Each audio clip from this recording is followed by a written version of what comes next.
해마다 한양에서 팔리는 과일의 대부분은 안성장을 거쳐 올라오게 마련이었다. 늦은 가을부터 이듬해 봄까지는 안성장을 거쳐 남쪽에서 올라오는 과일이 대부분이었다. 그런데 올해는 안성으로부터 올라오던 과일이 뚝 끊겨 버린 것이다. 추석 무렵부터 벌써 과일이 귀해지더니 동짓달이 되자 한양 장안에서는 감 한 개, 밤 한 토를 구경할 수가 없었다. 호강하는 양반들도 자축 구경을 못했다. 또 어느 대갓집에서는 과일 없는 제사를 지내야 했다. 사람들은 차츰 이게 무슨 일이냐며 수군대기 시작했다. 한양 장안에 과일이 귀하다는 소문을 듣고 양주에 사는 어떤 사람은 제 부모 제사에 쓰려고 묻어두었던 밤 한 마를 파가지고 와서 한 양을 받고 팔기도 했다. 보통 때라면 밤 한 말에 5푼을 넘지 않았다. 그야말로 과일이라 이름 붙여진 것들은 부르는 게 값이었다. 곶감 한 접을 팔아 큰 돈을 번 사람이 있는가 하면 부잣집 환갑잔치에 대추 석 대를 구해다 주고 한겨울 지낼 땔감을 장만한 사람도 있었다. 이렇게 한양 장안에서 과일이 자취를 감추자 도가들은 저마다 안성읍의 강선달을 찾았다. 그가 과일을 창고에 잔뜩 쌓아두고 있다는 얘기는 쉬쉬하는 사이에 여기저기로 퍼져나갔다. 강선달을 찾은 사람들은 처음에는 본래 값의 2배를 불렀다. 2배를 줄 테니 제발 팔기만 하라고 사정을 했지만 강선달은 휘휘 고개를 저을 뿐이었다. 허생이 허락하지 않았기 때문이다. 강선달도 시세가 2배로 올랐으니 이제 그만 과일을 팔자고 허생을 졸라보기도 했다. 하지만 허생의 고집을 꺾을 수는 없었다. 도대체 무슨 생각을 하고 있는 것인지 헤아릴 수가 없어 강선달은 답답하기만 했다. 자신도 둘째가라면 서럽다 할 장사치인데도 허생의 그 마음을 헤아릴 수 없으니 저 허생이라는 선비는 타고난 장사꾼이거나 바보천치 둘 중에 하나일 것이 분명했다. 시간이 좀 더 흐르자 사람들은 과일값을 처음에 3배까지 불렀다. 하지만 허생은 그래도 담담한 표정으로 고개를 가로저었다. 겨울이 깊어가면서 과일 시세가 드디어 5배로 올랐다. 이제는 팔만도 하건만 허생은 계속해서 고개를 가로저었다. 그러다가 마침내 과일값이 10배로 오르자 비로소 곡관문을 열었다. 허생이 과일을 팔기 시작하자 지난 가을 그가 과일을 긁어 모았을 때보다도 더 큰 난리가 났다. 날마다 수백 명씩 전국 각지에서 과일 장수들이 돈을 짊어지고 강선달을 찾았다. 고가는 텅텅 비고 말았고 과일 대신 10만 양의 돈이 쌓였다. 불과 석 달 동안 허생은 10배의 이문을 남긴 것이다. 이제 허생은 완전히 부자가 되었다. 과일이 다 팔려 나간 날 밤 허생은 술잔을 앞에 놓고 주인 강선달과 마주 앉았다. 정말 몰라 배웠습니다. 강선달의 감탄 어린 말에 허생은 쑥스러운 듯 말했다. 그런 말씀을 하시면 제가 이 좋은 술을 놓고 술맛을 잃습니다. 무슨 말씀이십니까? 그 짧은 시간에 한 나라의 과일값을 흔들어 놓으시다니. 정말 대단하신 분이십니다. 저는 솔직히 이번 일에 실망했습니다. 겨우 돈 만냥에 우리 경제가 흔들리다니 그게 말이나 되는 이야기입니까? 예상은 했지만 우리나라 경제가 이렇게 부실할 줄은 미처 몰랐습니다. 허생은 근심 어린 표정으로 술을 한 잔 더 기울였다. 어쨌거나 놀랐습니다. 선비라면 글이나 읽을 줄 알았지 세상 물정에는 어둡다 들었는데 이렇게 세대에 밝은 분이 계실 줄은 정말 몰랐습니다. 강선달이 이렇게 추워주는데도 허생은 얼굴 표정 하나 변하지 않았다. 강선달은 잠시 허생의 얼굴을 살피더니 다시 말을 이었다. 혹시 이런 얘기 들어보셨습니까? 한 선배에게 물꼬를 막으라고 시켰답니다. 자꾸 아래를 막으니까 막으면 터지고 막으면 터지고 하더랍니다. 그래서 그러면 물꼬는 어떻게 막아야 하는지 글로 써봐라 했더니 물은 그 근원을 막아야 한다 그렇게 쓰더랍니다.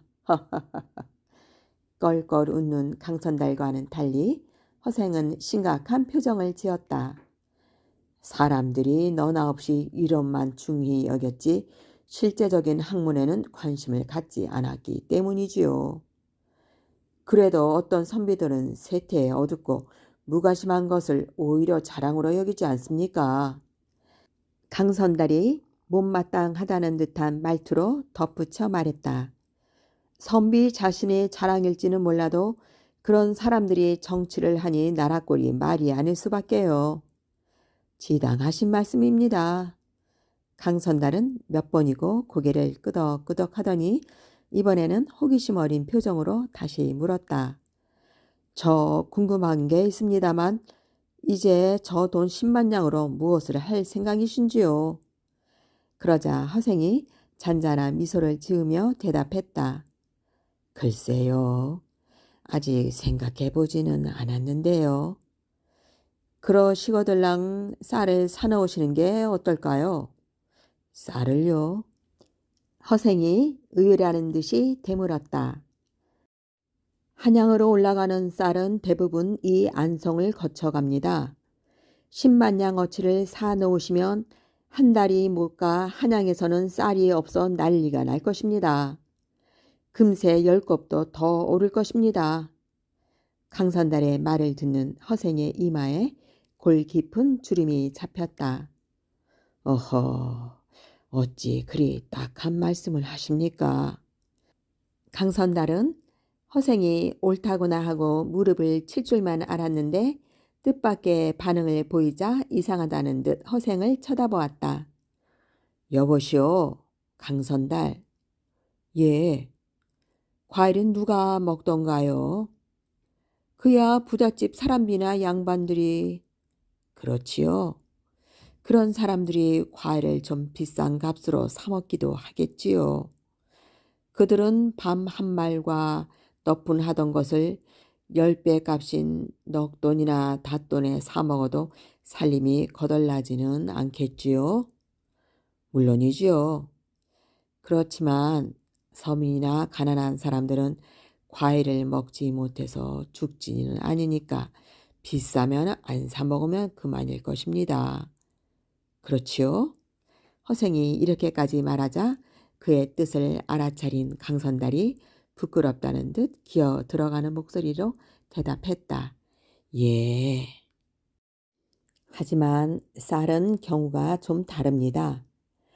부자들이나 양반들이야 몇 달 먹을 양식쯤은 진작에 다 장만해 두지 않겠습니까? 그러니까 쌀이 아무리 귀하고 값이 비싸더라도 그 사람들이 밥을 굶거나 답답할 일은 없을 게 아닙니까? 쌀이 값이 올라 귀하게 되면 결국 고통받는 것은 서민과 가난한 사람들일 것입니다. 지당하신 말씀입니다. 제가 미처 그 생각을 못했군요. 강선달이 고개를 숙이며 대답했다. 어느새 강선달의 마음속에는 허생에 대한 존경심이 퐁퐁 샘솟고 있었다.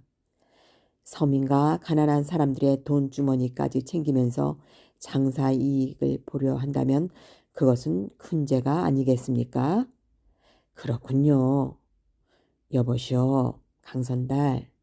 예, 당신도 보아하니 돈을 좀 모은 모양입니다만 돈도 모을 돈이 있고 모아서는 안 되는 돈이 있는 것입니다. 예, 악한 돈일랑은 모으지 마십시오. 인자는 불부라. 그러니까 어진 사람은 돈을 모으지 않는다고 했습니다. 그건 세상 사람들이 악하게 돈을 모으는 방법밖에 모르기 때문에 생긴 말이 아니겠습니까? 하지만 저는 부자가 꼭 나쁜 것만은 아니라고 생각합니다. 악하지 않게 돈을 모아서 악하지 않게 쓰면 좋지 않겠습니까? 그렇습니다. 강선달은 이제 허생을 무조건 존경하기로 마음을 먹었다. 자그마한 체구와 초라한 행색 때문에 사실 그동안 좀 업신여기는 마음도 없지 않았고 돈을 잘 벌어들이기에 타고난 장사꾼 기질을 가졌구나라는 생각만 했지. 그가 이렇게 깊은 배려를 하고 있는 줄은 미처 몰랐었다. 허생의 깊은 속마음을 알고 나니 그가 얼마나 뛰어난 사람인지를 진심으로 알 것 같았다. 이렇게 두 사람이 주거니 받거니 이야기를 나누고 있을 때였다. 벼랑간 마당에서 여러 사람의 어지러운 발소리와 웅성거리는 소리가 들려왔다. 종종 겪어본 경험이 있어서인지 강선달은 단박에 얼굴이 흑빛으로 변했다. 허생은 그런 강선달을 의아한 듯 쳐다보았다. 도무지 영문을 모르겠다는 표정이었다. 강선달은 사지를 달달 떨면서 화적이 들었습니다. 얼른 피신을 하십시오. 하고 말했다. 급한 목소리였다. 그러나 허생은 조금도 동요함이 없이 태연히 앉은 채 화적이 그렇게 두렵습니까? 하고 되물었다. 당해보지 않아서 그렇게 말씀하시는 겁니다. 강선달의 목소리는 팽팽히 당겨진 줄처럼 위태롭게 떨리고 있었다. 화적이라면 달라는 돈만 주면 될 것 아닙니까? 여전히 허생은 태연한 목소리였다. 그렇기는 합니다만. 그러자 허생이 차분히 가라앉은 목소리로 타일렀다. 제게 생각이 있으니 걱정하지 마십시오. 그때였다. 방문이 와락 열리면서 번쩍거리는 장검을 든 사람이 앞장서 들어왔다. 그 뒤로 시칼과 몽둥이와 창을 든 여러 사람들이 앞사람을 따라 방으로 척척 들어섰다. 잔뜩 충혈된 눈에 살기가 흘렀다. 두목인 듯 싶은 맨 앞사람이 허생과 강선달을 번갈아 보면서 큰 소리로 쩌렁쩌렁하게 물었다. 둘 중에 누가 허생이냐? 허생은 눈썹 하나 까딱 않고 천연덕스럽게 말했다. 허생은 난데 너희들은 누구며 무슨 일로 그러느냐? 조금도 겁내지 않는 당당한 모습에 화적대 두목의 눈썹이 움찔하고 움츠러들었다.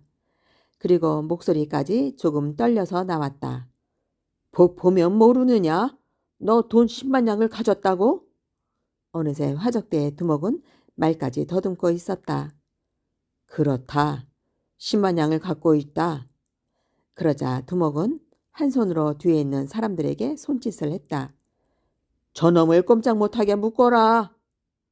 두목이 허생을 손으로 가리키자 허생은 느닷없이 껄껄 웃음을 터뜨렸다. 못난 놈이로군. 무기까지 지닌 너희들 수십 명이 약골인 나 하나를 못 당해서 묶어놓겠단 말이냐? 두목이 깜짝 놀라서 허생을 돌아보았다. 허생을 향해 달려들던 부하들도 멈칫하는 것 같았다. 허생은 껄껄 웃으며 다시 말을 이었다. 하하하, 그것도 아니면 10만 냥이란 돈을 몸에 지니고 도망칠까봐 묶는단 말이냐? 허생의 비웃는 듯한 말에 화적대 두목은 컬컬한 목소리로 말했다. 이놈 봐라. 뚝배기보다 장맛이 나다더니 그 생김새치고는 제법이로구나. 그래, 순수히 돈을 다 내놓을 테냐? 안 주면 사람이 다칠 테지. 허생의 어린아이 같은 질문에 두목은 어이가 없다는 듯이 고개를 끄덕였다. 그러니 어쩌겠나? 주어야지. 별 수 없지 않나? 이번에는 화적들이 오히려 당황하는 것 같았다. 그럼 어서 내놓아라. 허생은 방구석에서 오들오들 떨고 있는 강선달에게 돈을 놓아둔 곳간의 열쇠와 등불을 가져오라고 말했다. 잠시 후 열쇠와 등불이 오자 허생은 손수 앞장을 섰다. 자, 날 따라오너라. 화적대들은 한 줄로 길게 늘어서 그의 뒤를 따랐다. 그 모양이 꼭 엄마를 따르는 새끼 오리들 같았다.